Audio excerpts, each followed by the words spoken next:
actually, what's your first name? I just went blank. Sadie. I just started with an S, so I could just say, S, get up here. This is Sadie, and she is the great-great-granddaughter of H.W. Lewis. Now, H.W. Lewis owned the ranch that I grew up on. And so I always felt like I was part of the family because I knew H.W. personally, and some of them didn't. So.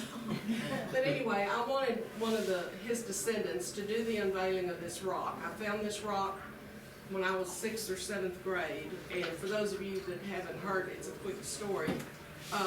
I wanted my dad to get it and take it to the house for me. Well, we didn't realize how big it was. David figured out that it's what, about 800 pounds maybe? Yeah. So, but when the ranch, they decided to sell part of the ranch, that part of the ranch was going to be sold. And I went to Lim, who is Serenity's brother, because he was my real estate broker, and I said, hey, you know, there's a rock I want to get. Well, Linda, go ahead and get it. I said, well, it's a big rock. And so anyway, 5 or 6 men later, we got the rock out, and it stayed up at the airport on 336 for a few years. And then when I got involved with the museum, I said, Lim, can I put that rock in the museum? Sure, yeah, go ahead. So anyway, we did that, and we had it in here on the floor for a year or so, and then Jackson, I don't know where Jackson disappeared.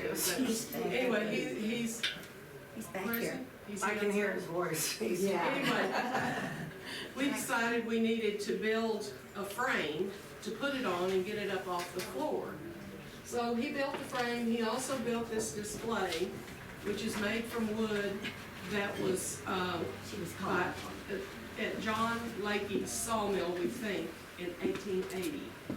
So he tore down the house and got the wood for me with me, you know, do this, Jackson, Jackson, can you do this? And so it's been a lot of that, but he hasn't killed me yet. So it came to getting the stand that we have it on over here, and then getting the rock on the stand. Jackson said, no worries. You and I can do it. I said, you're mine. But we did with the help of some jacks. It was just 4x4s in my arm. And 2x4s in his arm and me doubting him the whole time. So anyway, Sadie, if you'll take the...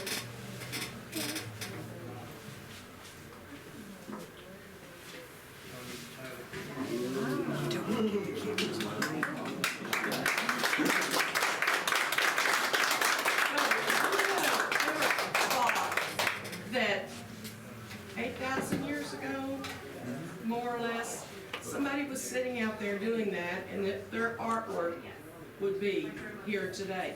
Now we've got one more speaker, and as soon as he's done, y'all can come over and look at everything. I'd like to introduce to you all. I met him just a couple of weeks ago. His name is Richard Gonzalez, and he is with, and I've said this every way in the world, and every way it's wrong. Is it safely? Let's have a leap on. Okay. Anyway, I just went right up to him and asked him, say, would you like to come in here today? Well, sure. So, you know, here he is, and he brought the reins, so we're glad of that.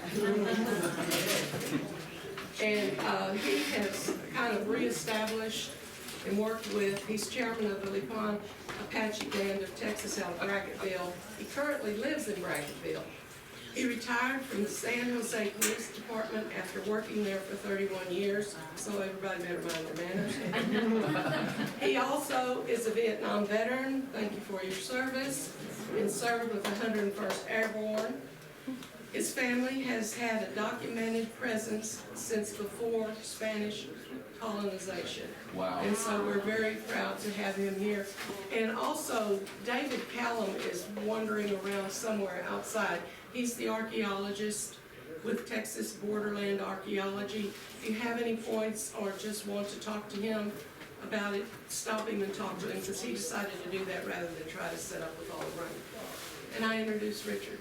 Did you get everything set up for you? Well, pretty much. It's good? Yeah, as much as we're going to be able to. I can talk with you. Okay.